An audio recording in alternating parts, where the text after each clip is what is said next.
Mi sentite bene? Sì? No. Adesso? Okay, me lo metto più vicino. Allora innanzitutto buonasera e grazie di essere qui. Vedo la sala piena, è sempre un piacere per noi relatori vedere una sala capiente. Prima di iniziare desidero ringraziare anche a nome di Paolo il Museo Civico che ci ospita e naturalmente la Biblioteca di Bassano che ci ha invitato a presentare questa pubblicazione nell'ambito degli incontri Venerdì Storia. Quest'oggi di mercoledì, dovuto al fatto delle tante, iniziative che si accavallano. Bene, questa sera, per la gioia magari degli appassionati che ci seguono sulla Grande Guerra, dopo tanti, tanti anni io e Paolo torniamo a curare un libro insieme. Si tratta di un diario di guerra di un austriaco, un viennese, Otto Gallian, del 99° Reggimento di Fanteria, è relativo al suo ultimo anno di guerra, 1918, che ha combattuto in Grappa e in modo particolare sul Monte Asolone. È un libro che ho apprezzato sin da giovane, secondo il mio modesto parere, la mia opinione, è uno dei migliori diari di guerra del fronte italiano, in assoluto. Ma di questo ne parlerà più approfonditamente meglio di me anche, sotto il profilo e le sue valenze storiche, Paolo Pozzatto. Devo dire, tra il mio intervento e il suo, vedrete un filmato di una quindicina di minuti che non è altro che una carrellata delle immagini che poi trovate nel libro, delle tante immagini rare che trovate nel libro con una colonna musicale.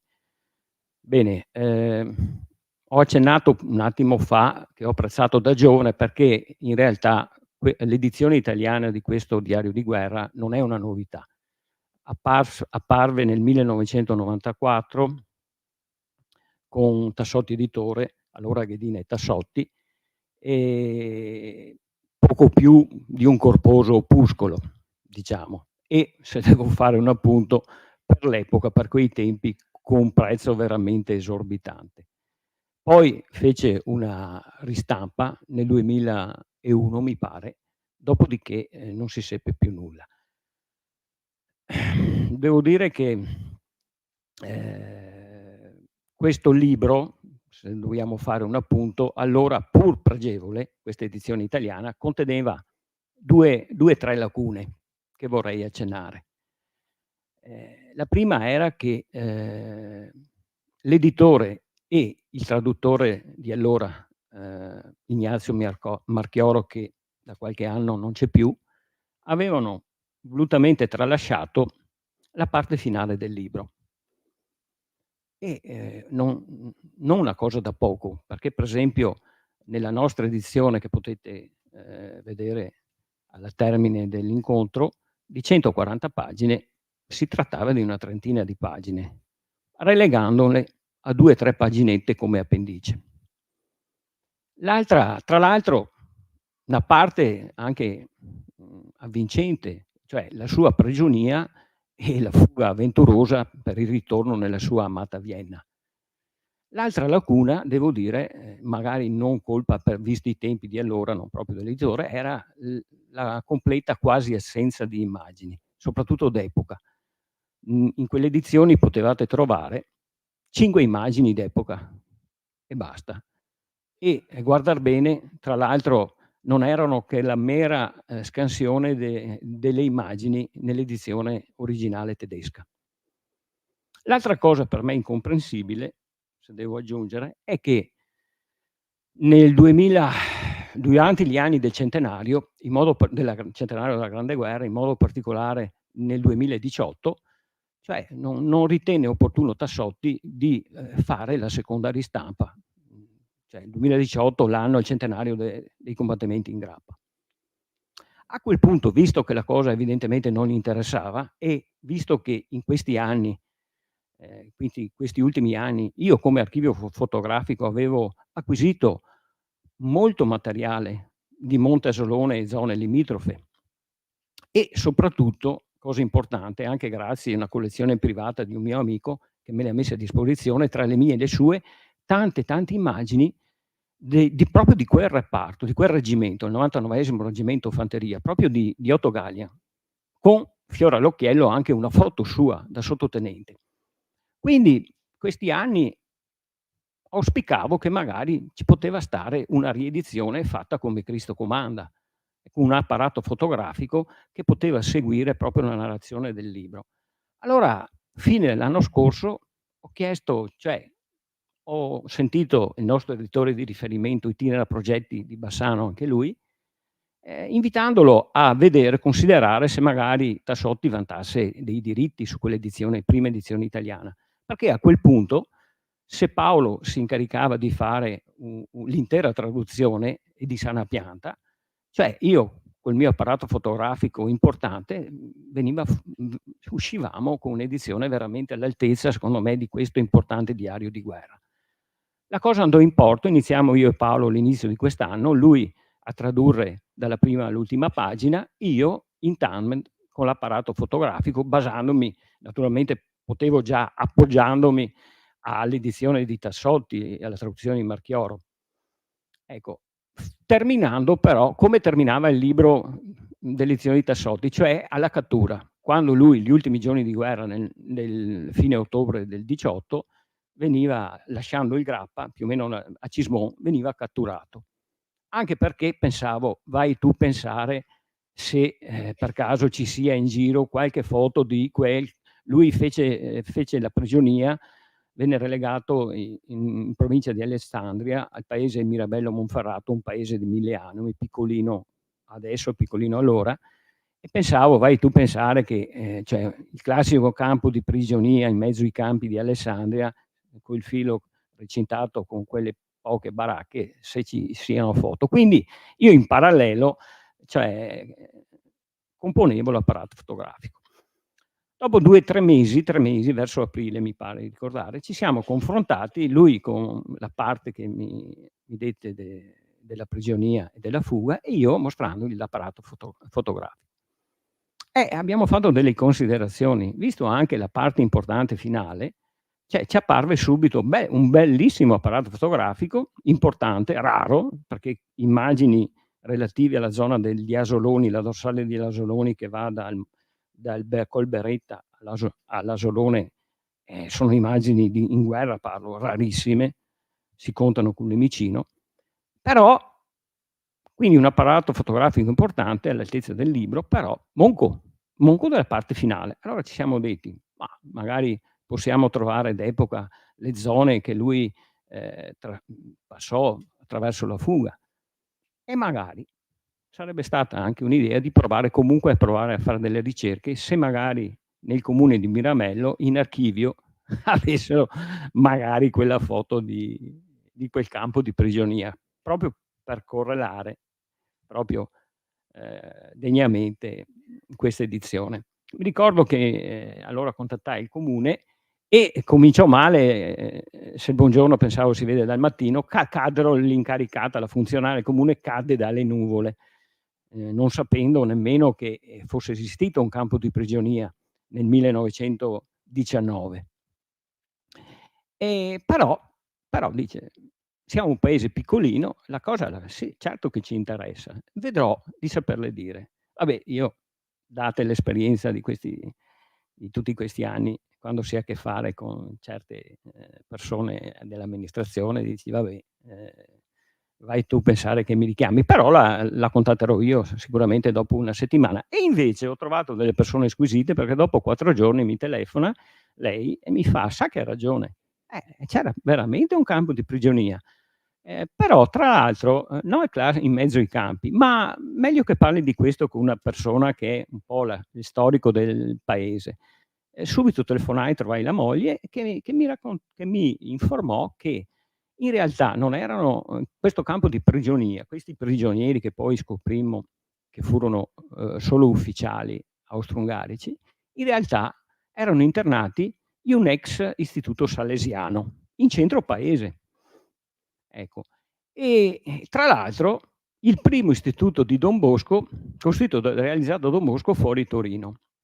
Ma mi disse: "Guardi, sa che è anche fortunato, perché c'è uno storico, un appassionato di foto come lei, che mi dette il numero, che lo contatti, che deve avere pure qualche immagine. Ora, il giorno dopo contattoi un certo Claudio Gellino, altra persona squisita, che, ci mise subito a disposizione 2 immagini secondo me straordinarie, che illustrano dal vicina chiesa, dal campanile, un'immagine che ritraeva proprio loro, perché è datata a marzo 19 e siccome Otto Galia venne internato da novembre ad agosto, quando realizzò finalmente la fuga, e quindi proprio quello stesso periodo della prigionia. Altra immagine la troverete nel libro. Quindi, per concludere, perché voglio lasciare parte al video e parte anche a Paolo, quindi, ho trovato delle persone veramente interessate, tanto che, 15 giorni fa, sono andato proprio lì a presentare il libro proprio da loro, in una piccola saletta, un territorio piccolo, però, certi avvenimenti, vicende del paese sono molto sentite. Bene, mi fermo qui, voglio essere breve una volta tanto, e prima di passare la parola a Paolo, allora ripeto, ci vediamo questo video che illustra un po', diciamo l'apparato fotografico più corposo naturalmente nel libro, ma che, scorre proprio è una sorta di libro nel libro che scorre degnamente il testo. Grazie.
Buonasera.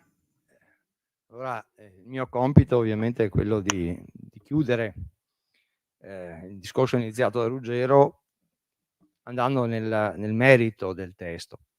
Un grande storico contemporaneo, veneto come Marisnenghi, parlando della seconda guerra mondiale e delle memorie italiane della seconda guerra mondiale, le ha descritte come le memorie delle gloriose ritirate o delle gloriose sconfitte. Infatti, se voi andate a vedere appunto le vicende della seconda guerra mondiale, vi rendete conto che la memorialistica alpina della Russia piuttosto che della Grecia, quella dei paracadutisti piuttosto che dei caristi dell'Alamein, quella degli ultimi combattimenti in Sicilia, è una memorialistica che racconta solo disgrazie e che, raccontando sconfitte militari, le deve necessariamente riverniciare di gloria e in qualche modo di coraggio appunto nella sconfitta, nella mancata vittoria militare. Bene, Otto Gallia è uno scrittore delle sconfitte. Nella sua carriera lui scrive in realtà 3 libri, uno in realtà è poco più di un opuscolo di carattere fortemente pedagogico, poi vedremo perché. Gli altri 2 sono appunto Monteasolone, che avete visto, e in precedenza un libro sulla battaglia di Luc. La battaglia di Luc probabilmente a voi dice molto poco, ma in realtà la battaglia di Luc è la battaglia nata quasi per necessità ad opera della Stavka, cioè del Comando Supremo Russo, nel 1916, nell'estate del 16, quando l'Italia, appunto in quel momento gravata dalla straffe spedizione in Veneto, chiede disperatamente l'aiuto russo e il generale Brusilov al comando del fronte sud-occidentale si fa carico di quell'attacco e lo fa così bene da distruggere la bellezza di 2 armate e mezza austro-ungariche e da mettere letteralmente in ginocchio l'Austro-Ungheria. Da quel momento in poi, dalla battaglia di Luc in poi, l'Austro-Ungheria smette di essere un protagonista autonomo della prima guerra mondiale. Da quella battaglia in poi, diciamo che forse magari un battaglione sì, ma una divisione no, non l'Austria-Ungheria, il comando austriaco non sposta una divisione senza il beneplacito tedesco e farà tutto quello che gli viene detto dal comando tedesco. Quindi smette di essere una nazione che combatte la sua guerra come aveva combattuto fino a quel momento. Quindi voi chiederete: "Ma, perché perché raccontare le sconfitte?" In fin dei conti, anche quella sull'Asolone alla fine è una sconfitta, come vi ricordava Ruggero, addirittura una sconfitta quasi comica, nel senso che quando il nostro eroe scende a Cismon, per fortuna sua, essendo nelle truppe d'assalto, aveva l'elmetto, perché si becca in testa una mazza italiana che lo rintrona completamente, lo fa svenire, ma se non avesse avuto l'elmetto gli avrebbe anche sfasciato il cervello.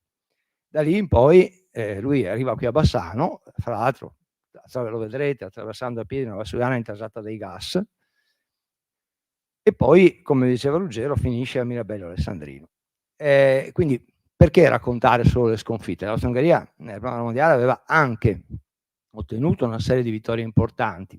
Ad esempio, Gallian partecipa a Caporetto, allora perché non raccontare Caporetto? Perché non raccontare la vittoria che lo porta sul Grappa? In realtà, se posso fare un paragone, il paragone che farei è che il libro italiano che più si avvicina ai libri di Otto Gallia è Un anno sull'altopiano di Lussu.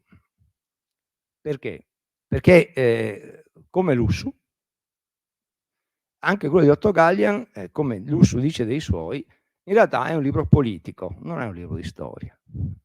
La storia c'è perché è lo sfondo fondamentale, ma è un libro politico. Voi direte: "Perché politico?" Perché la tesi che Gallian ribadisce nel corso del libro, ma la trovate appena più sfumata, nemmeno più di tanto, nella battaglia di Luc, è che l'Austria-Ungheria ha perso la guerra per una ragione razziale. Ha perso la guerra perché ha fatto la guerra assieme agli slavi, ha fatto la guerra assieme agli italiani, trentini o triestini. Il 97esimo sapete che era uno dei reggimenti leggendari, non veniva impiegato da nessuna parte, perché si aveva il timore che scappassero dappertutto, era il reggimento di Trieste.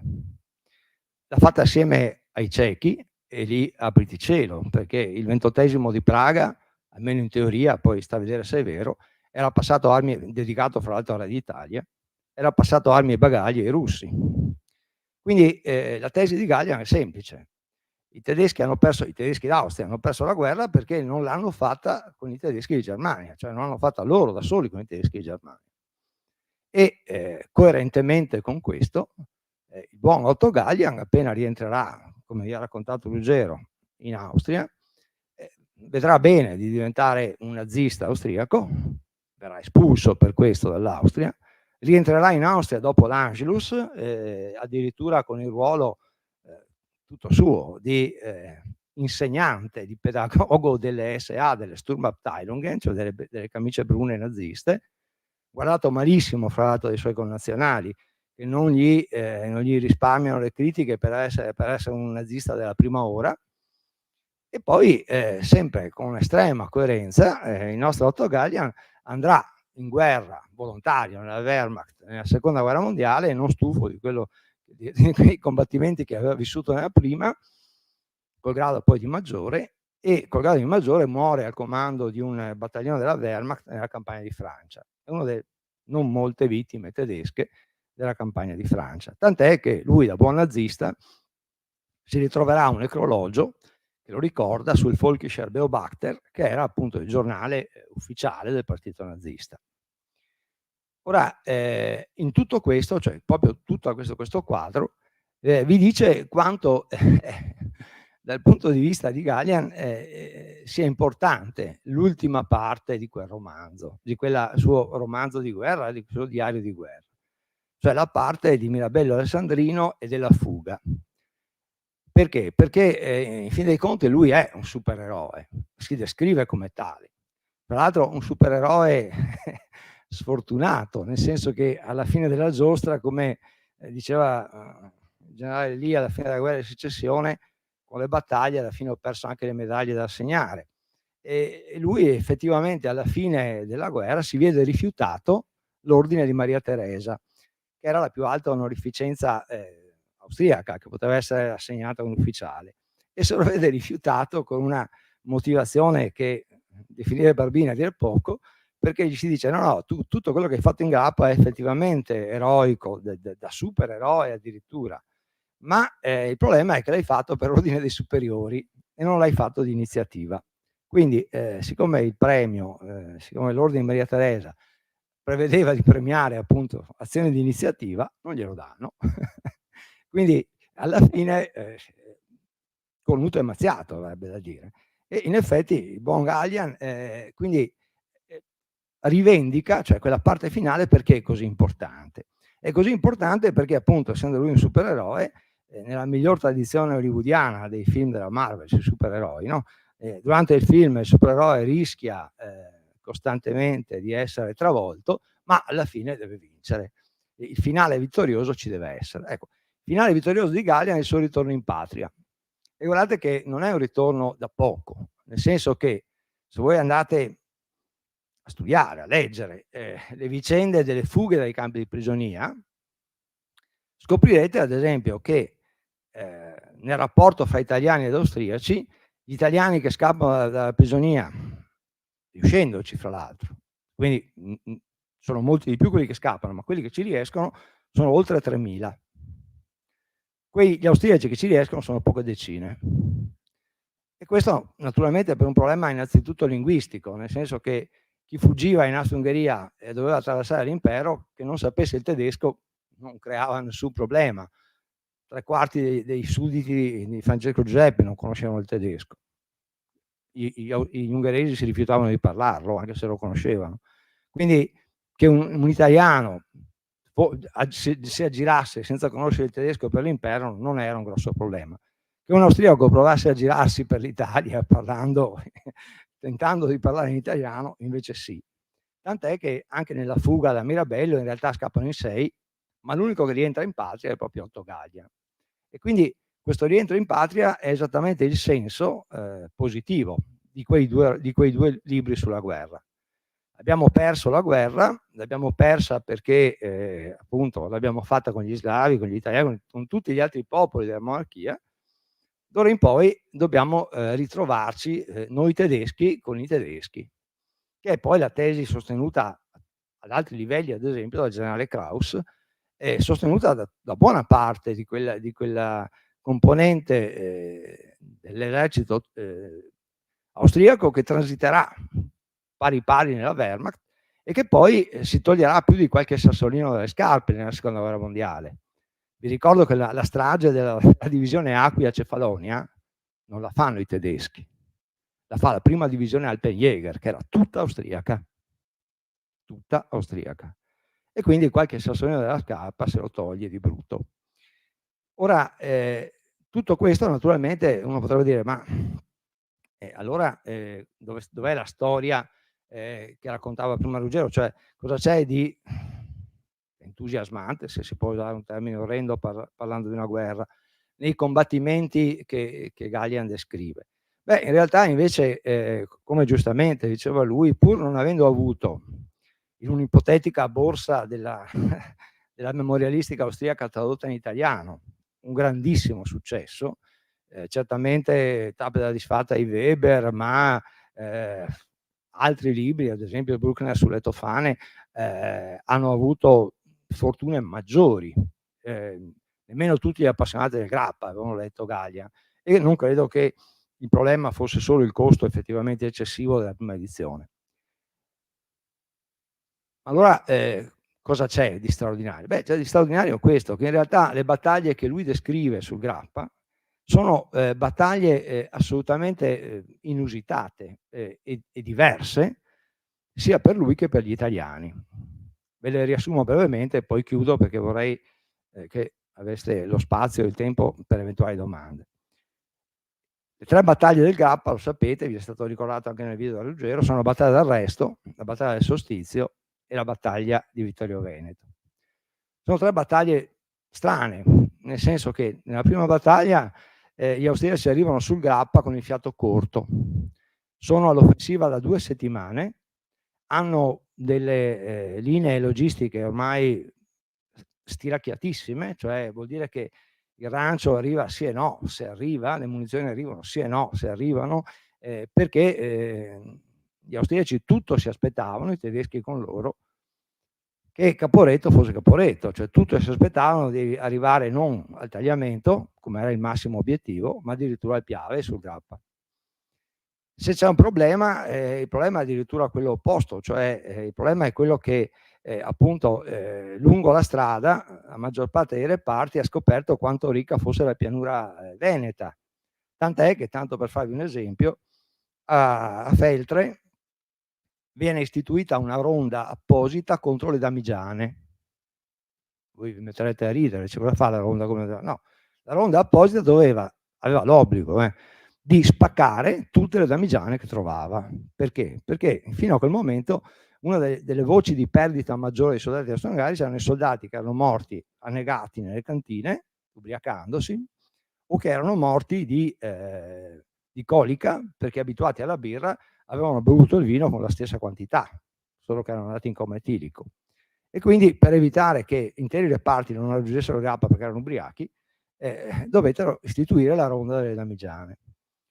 Ma questo vi dice che, oltre allo stiracchiamento del sistema logistico, arrivano col fiato corto anche dal punto di vista militare, nel senso che sono all'attacco da 15 giorni e devono affrontare una battaglia sui monti, quando i loro comandanti, a partire da Kraus, sono convinti che invece l'attacco andrebbe fatto da un'altra parte, andrebbe fatto lungo le valli. Da parte italiana, quella è una battaglia difensiva che qualcuno come Paolo Gasperi definirebbe la battaglia senza generali, nel senso che i comandi non ci sono, quei pochi comandanti sul posto devono in qualche modo improvvisare, non ci sono difese, il grappa non è sistemato a difesa, quelle poche che ci sono, fra l'altro, sono difese orientate verso l'altopiano di Asiago. Cadorna, quando fa costruire la strada, Cadorna non immaginava assolutamente Caporetto, con buona pace del colonnello Dal Fabbro, che nel dopoguerra si inventa questa strana storia, ma immaginava invece che gli austriaci, dopo l'ortigara, potessero di nuovo sfondare sull'altopiano, arrivare in Val Frenzela e puntare su Bassano. E quindi le difese del Grappa erano orientate verso l'altopiano, non verso est. E in quella fase, appunto, come insegna il generale Bencivenga, è veramente soltanto il coraggio disperato dei difensori e la convinzione, appunto, che bisogna tenere anche se si è sfondati, che fa sì che in qualche modo la battaglia si concluda a nostro favore.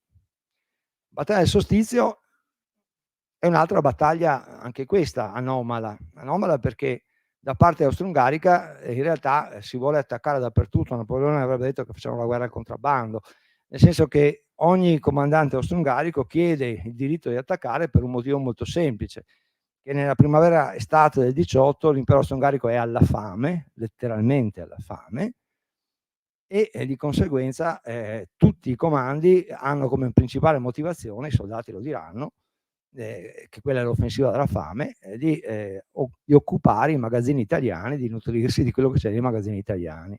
Vengono create delle squadre apposite di requisizione per impedire che avvenga lo sperpero che era avvenuto dopo Caporetto, con le scrofe uccise, con le cantine devastate e cose di questo tipo.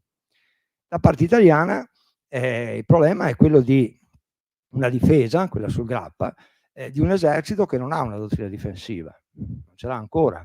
L'esercito italiano aveva passato 2 anni e mezzo della sua storia sempre all'attacco.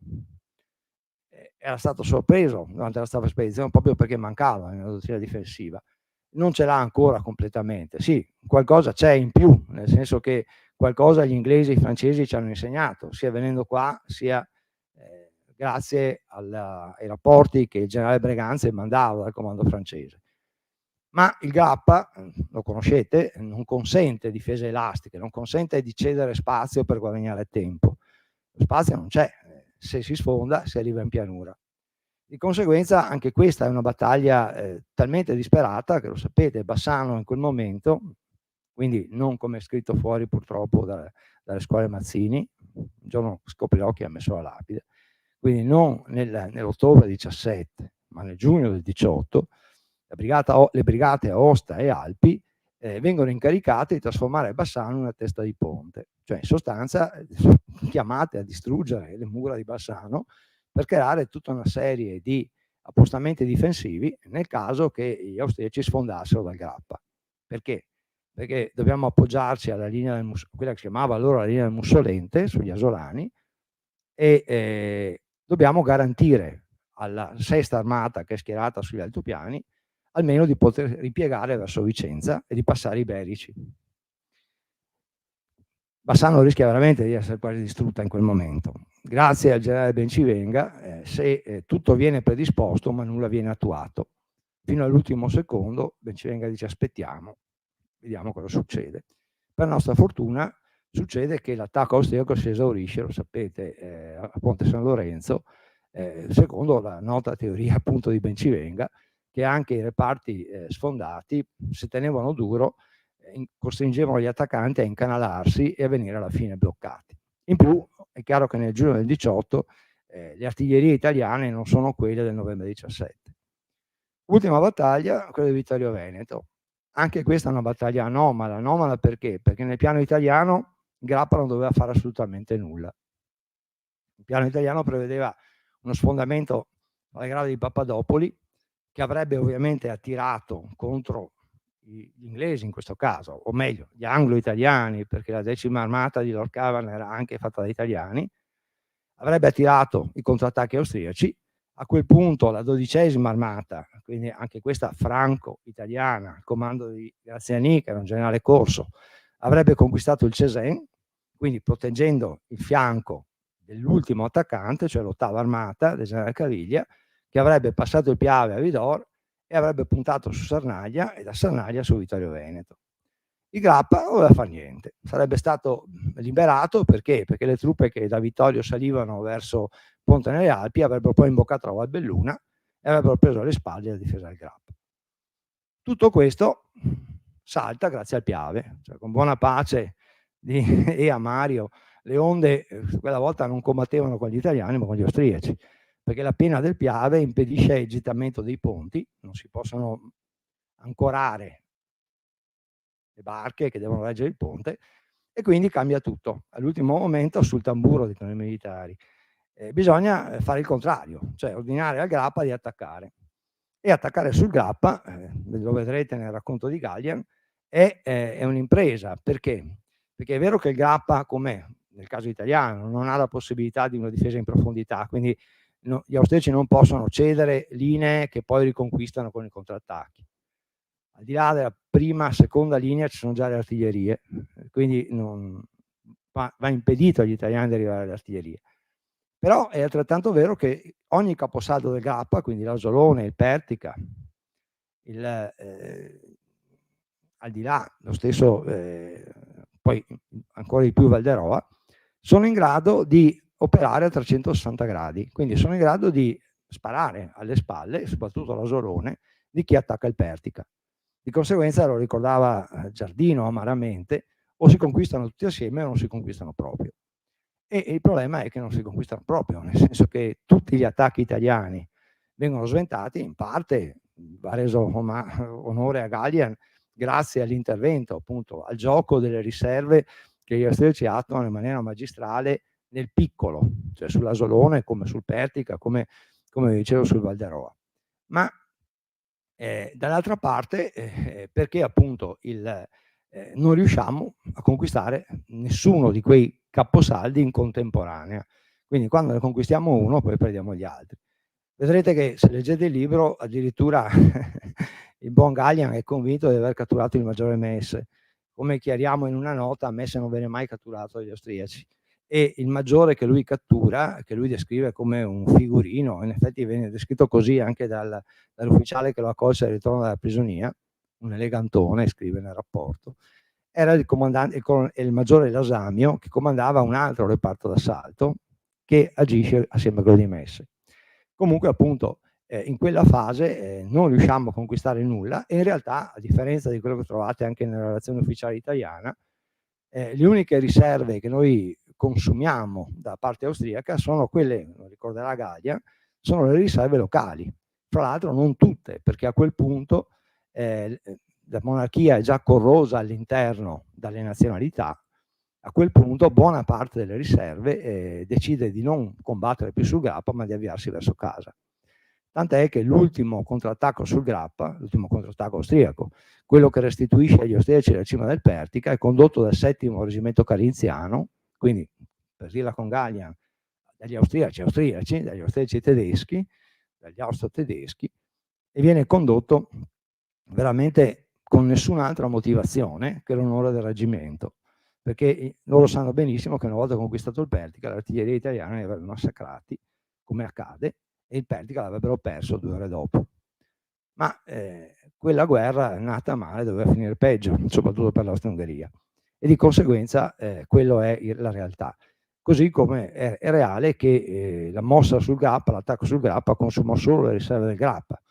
La versione ufficiale italiana che dice che così vennero tolte le riserve dalla pianura è una balla, perché in realtà dalla pianura non si mosse che una divisione, la 34esima, che arrivò soltanto ai piedi della strada dei 100 giorni, quindi sotto il passo di San Boldo, ma non lo imboccò nemmeno, rimase quindi lì. In realtà, appunto, come diceva all'epoca il tenente colonnello Marchetti, che era il drago del nostro servizio di informazione della prima armata, quello che ormai era un esercito ridotto alla consistenza di un budino, così scrive lui, aveva peraltro una crosta molto molto dura da forare, sul grappa in particolare. Bene, Otto Gallian fa parte di quella crosta e, come vi dicevo prima, e chiudo, in nome della resistenza di quella crosta, in nome del sacrificio dei Moravi, del 99esimo, sono fra l'altro quelli che percentualmente perdono più uomini di tutti nel corso della guerra,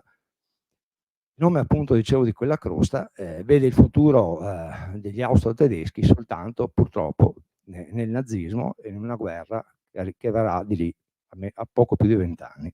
Vi ringrazio.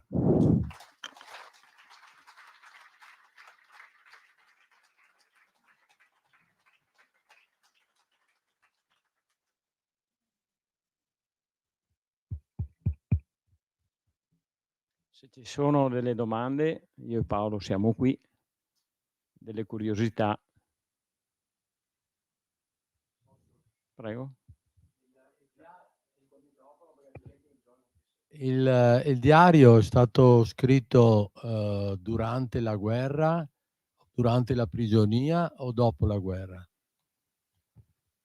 Ma viste le condizioni a cui erano anche sottoposti, penso, dopo la guerra, riordinando i ricordi.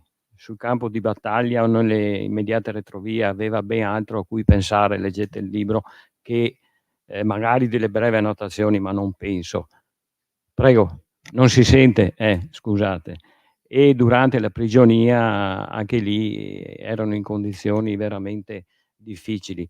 Forse durante la prigionia cominciò, secondo me, ad annotarsi qualcosa, perché al di là di qualche lavoro che gli fecero fare, come per esempio trovate nel libro, che li misero anche a ripristinare come occupazione un ex oratorio, ripristinare un ex cinema nell'oratorio adiacente, oppure diciamo realizzare un ponte, lì c'era un canale in paese che un ponte che unisse le due sponde. Però al di là di questi lavori si può dire che oziavano, quindi molto probabilmente lui riordinò i ricordi di guerra, almeno per quanto riguarda l'ultimo anno nel 18 e in questo periodo secondo me.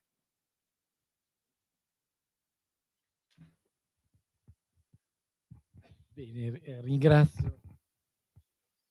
ringrazio i curatori per la valida presentazione del libro. Io posseggo la prima edizione che comprai in tempi della mia giovinezza e mi sono sempre domandato, ma questo libro nasce monco, perché parte dalla ritirata di Caporetto, forse un po' più avanti della ritirata di Caporetto, manca una presentazione dell'autore e non sapevo che vi era poi un finale che era stato tagliato in quell'edizione. Ecco, io mi domando, poi mancava tutta la parte iconografica che qui è stata ben presentata. Io mi domando, ma non varrebbe la pena pubblicare anche il primo libro sulla battaglia in Galizia, in modo da dare una connotazione a questo personaggio che manca in un certo senso? Allora, in fondo alla sala c'è Ruggero Del Molin. Ruggero Del Molin è il titolare di Itinera. Allora, questa è una domanda che Sono non dovete qui. mai fare agli editori, Scusa dovete Paolo. fare agli editori. Siamo? Quindi, scusa, Ruggero Favero, chiedo scusa, ma avendo Ruggero qua, Ruggero per Ruggero li ho scambiati.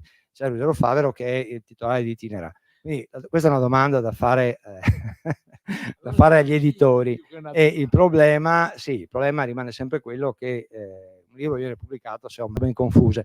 Peraltro, appunto, visto che accade questo, è un problematico. Peraltro, se le interessa, qualche anno fa ormai, assieme a Gianni Di Martino, noi abbiamo pubblicato un libro sulla battaglia che si intitola La zampata dell'orso, sulla battaglia, anche la battaglia di Luc, ma c'è tutta l'offensiva a Brusilov, dove Otto Gallia è usato abbondantemente, nel senso che è una delle fonti ovviamente primarie. Però ci manca il personaggio. No, c'è anche citato il personaggio, c'è, nel senso che lui fa parte di quella battaglia e quindi per il suo ruolo viene citato.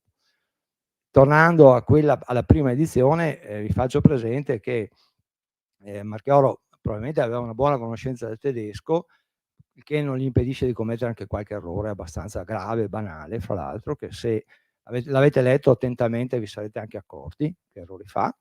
Però non ha una buona conoscenza dei gradi militari. Infatti nella prima edizione non c'è praticamente un grado che non venga sbagliato. Questo, diciamo, a sua discolpa, va detto che in aula ci sono anche insegnanti di tedesco, ma va detto che in tedesco l'Oberleutnant è il tenente e l'Oberstleutnant, cioè solo una S differenza, è il tenente colonnello.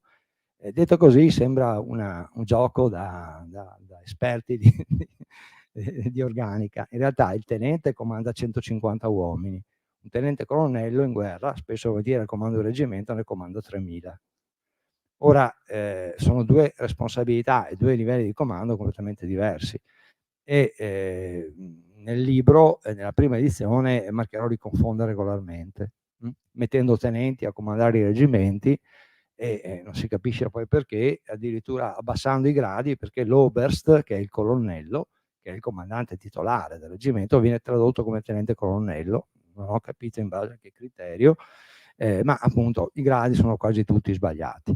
Per cui ecco, cioè non è una cosa da poco, nel senso che chi pratica la memorialistica militare sa anche l'importanza di conoscere l'organica, nel senso che appunto un colonnello ha una responsabilità di 3.000 uomini, 2.500 e di un settore di fronte che non è quella del tenente. Gallia è un sottotenente, quindi comanda, poi si trova a comandare una compagnia con ruoli, ripeto, quasi sempre decisivi, però sempre in settori molto tattici, molto limitati, laddove il quadro generale della battaglia evidentemente non rientra nelle sue competenze e non rientra in quello che lui descrive. Ecco, volevo chiedere una cosa, fra i 2 libri manca un pezzo, La battaglia di Caporetto, non c'è niente scritto da Galliand sulla sua partecipazione No, ma al se XII prima che averti spiegato perché. Cioè, ti ho spiegato perché, nel senso che lui non vuole fare, cioè, allora, se tu prendi Lussu, scrive un anno della sua guerra, l'anno sull'altopiano, perché? Lussu partecipa a tutta la guerra, addirittura le cose più eroiche le fa a Caporetto e nella battaglia del Piave. Perché non ne parla? Non ne parla perché Lussu te lo dice chiaramente, che il suo è un libro politico. Politico cosa vuol dire? Che lui descrive la guerra in un certo modo perché? Perché il fascismo se ne è appropriato e lui non è d'accordo con quello che il fascismo ha fatto. E soprattutto il fascismo sta preparando delle nuove guerre negli anni 30 che lui vuole contrastare. Gallia fa la stessa cosa dall'altro lato della barricata. Cioè lui scrive un libro per i tedeschi, come ha fatto con quello di Luc, per dire: signori, abbiamo perso una guerra che dovevamo vincere. Perché? Perché l'abbiamo fatta insieme agli slavi, assieme agli italiani. Facciamola con i tedeschi e vinceremo. È lo slogan, è il mantra della seconda guerra mondiale, fino alla fine. Tant'è che Hitler non accetterà mai su un piano di parità i suoi alleati, a partire dagli italiani naturalmente, ma con gli altri ancora peggio. Ma nella battaglia di Caporetto c'è l'esaltazione, diciamo, della parte linguistica tedesca, perché di fatto lo sfondamento l'hanno fatto gli austro-tedeschi. Sì, ma allora, insisto, allora è lo stesso motivo, cioè la filosofia di Gallian è la stessa, per cui Prezzolini ti dirà che gli italiani hanno avuto la fortuna di Caporetto e la disgrazia di Vittorio Veneto. Perché? Perché lui dice: Caporetto vi ha insegnato che siete una manica di cialtroni e doveva svegliarvi. Vittorio Veneto vi ha dato l'illusione di essere una grande nazione ed è sbagliato. Rovescialo e hai Gallian. Caporetto vi ha dato l'illusione di essere dei vincitori, non lo siete. Non lo siete. O meglio, hanno vinto i tedeschi, non noi.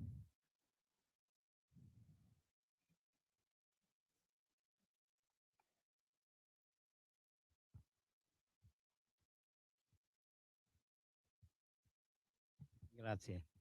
Guarda che non si sente. Si sente, basta solo parlare molto. Volevo parlare vicino, ecco. E allora io colgo l'occasione tanto per ringraziare i 2 autori. Io l'ho già il libro, comunque son venuto anche questa sera, anche se ho partecipato a altre presentazioni.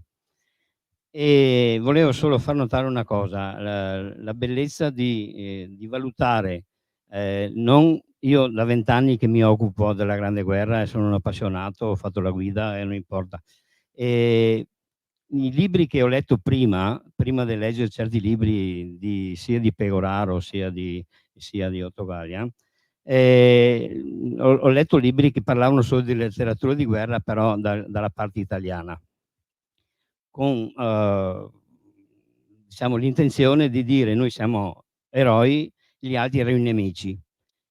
Voglio far notare una cosa, che siamo tutti uomini innanzitutto, che le guerre vengono combattute tra uomini, tra gente che magari non sa neanche il motivo per cui vanno a combattere, e mi fa piacere che autori facciano libri e scrivano anche su quello che era considerato il nemico. Questo è un caso. Grazie.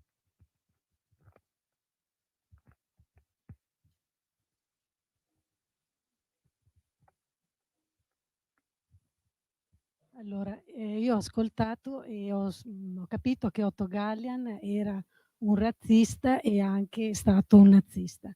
Allora mi domando, era opportuno fare una lapide commemorativa sul Monte Asolone?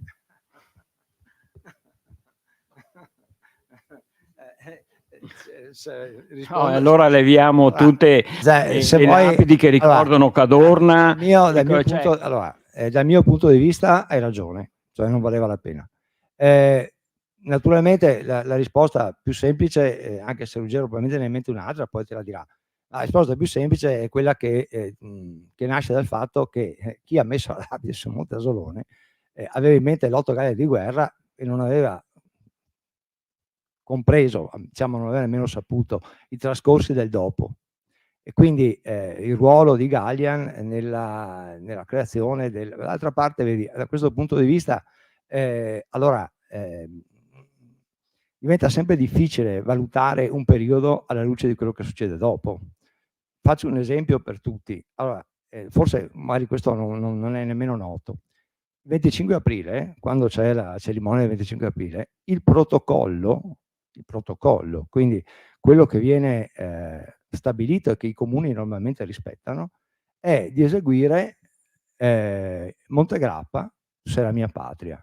Ora tu sai che Montegrappa, Tu sei la mia patria è stato scritto da Emilio De Bono, che è uno dei quadrumviri della marcia su Roma, che è responsabile dell'omicidio di Matteotti, che è quello che poi viene fucilato a Verona. Però il 25 aprile il protocollo non prevede Bella Ciao, prevede Montegrappa, non sei la mia patria.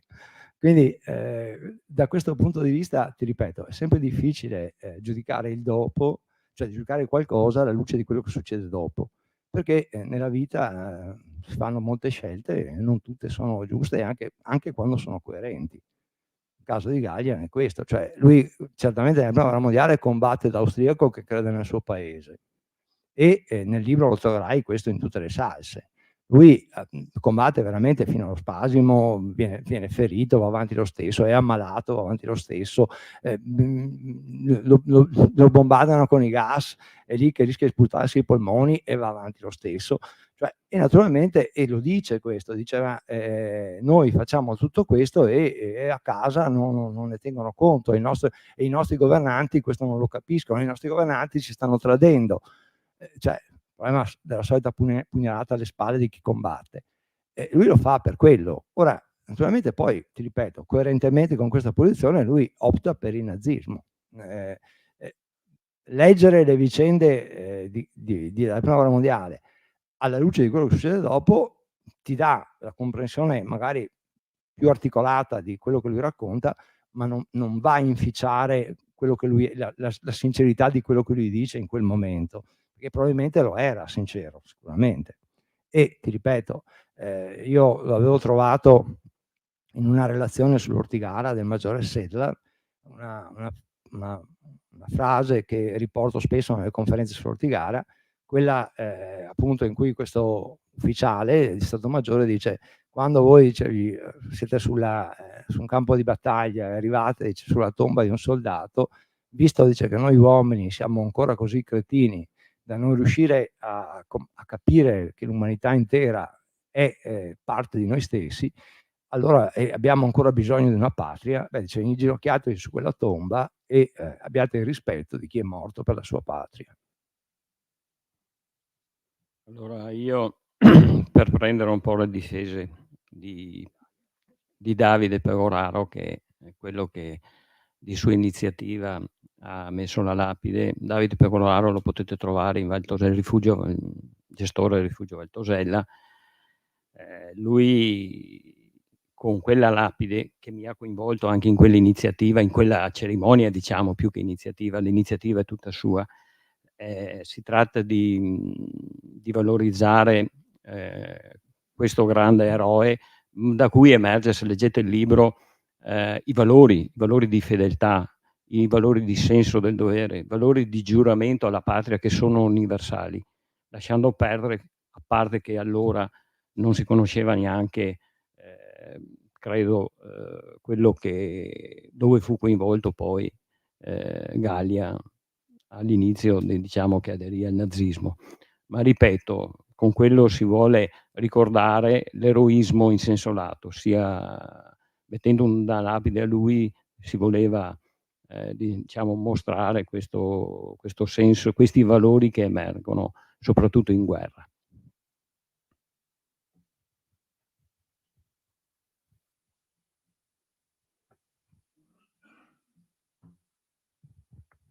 Buonasera, mi sentite? Sì. Volevo sapere, leggendo l'ultima parte di questo bellissimo libro, che parla della fuga, del ritorno a casa di Otto Galliano. Si sente? Sì. Ecco, a parte che ragionando sul percorso che ha dovuto seguire, ha dell'incredibile che non sia mai stato preso. E mi sembra di aver capito da alcuni episodi che ha descritto che è stato quasi coperto e aiutato nella sua fuga. Può essere vero questo? Allora, faccio una cosa bieca che non va mai fatta nelle conferenze, cioè mi faccio pubblicità.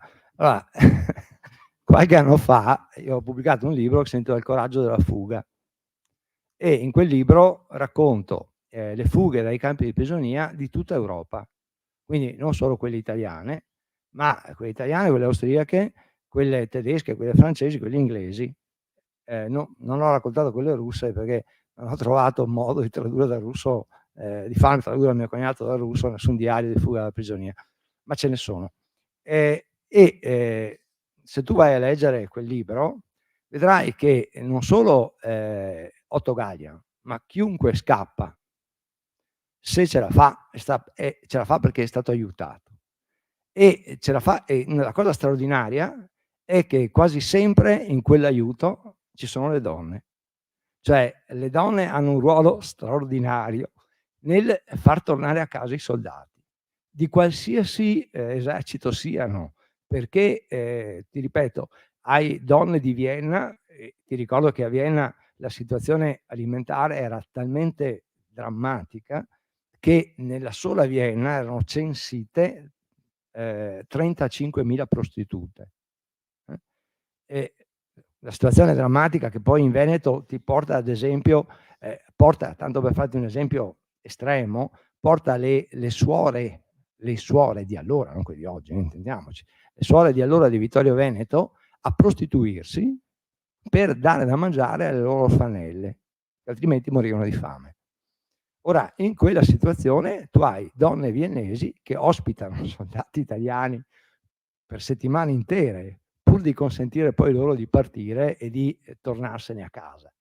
Quindi certo che viene aiutato Gallia, viene aiutato nella prima fase, l'hai visto quando scappa intorno ad Alessandria da una ragazza che gli fa passare i controlli dei carabinieri, e poi viene aiutato l'episodio, cioè mi dispiace raccontarlo, nel senso che mi tolgo la curiosità poi di leggerlo, ma merita almeno questo di essere ricordato, l'episodio bellissimo di Milano, quando appunto, come diceva Ruggero, si mette a fare il facchino perché non ha più soldi, gli servono 12 lire per il biglietto ferroviario fino a Pescantina, fino a Verona, e ne ha solo 8. E allora si vede che fuori dalla stazione di Milano ci sono i facchini e ci sono, come c'è sempre nella vita, c'è sempre stato, c'erano anche allora gli abusivi che facevano i facchini. Allora si mette a fare anche lui l'abusivo e riesce così con le mance, finché incappa lui dice una signora, in realtà presumo che fosse una gran bella donna, la quale si fa portare il bagaglio e poi gli dà la mancia, solo che lui dice no, da ufficiale austriaco tutto posso fare ma non accettare la mancia da una signora.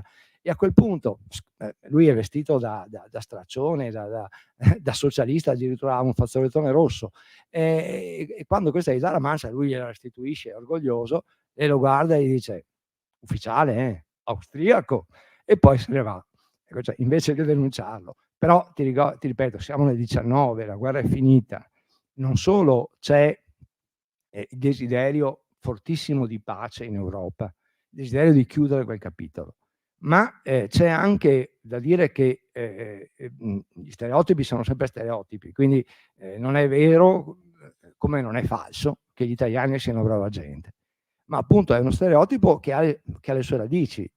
Quali ad esempio? Ad esempio il fatto che nel 19 e nel 20 l'Italia è l'unico paese belligerante, cioè che ha fatto la guerra, che ospita, segnatamente nelle amministrazioni rosse dell'Emilia, ospita 4 treni di bambini viennesi, li sfama per mesi, e non solo li sfama per mesi, ma sfama per mesi le loro maestre, perché vuole che questi bambini possano fare le loro scuole in tedesco. L'unico paese, oltre all'Italia, a farlo è la Svizzera, ma la Svizzera era stata neutrale, non aveva fatto la guerra. Quindi c'è anche questo aspetto, ed è un aspetto che sicuramente nel libro di Gallian trovi. Va bene, scusate, dobbiamo finire qui perché dobbiamo lasciare anche spazio per qualcuno che magari è interessato al libro, perché qui tra 10 minuti chiudono la sala. Grazie a tutti di essere intervenuti e buonasera.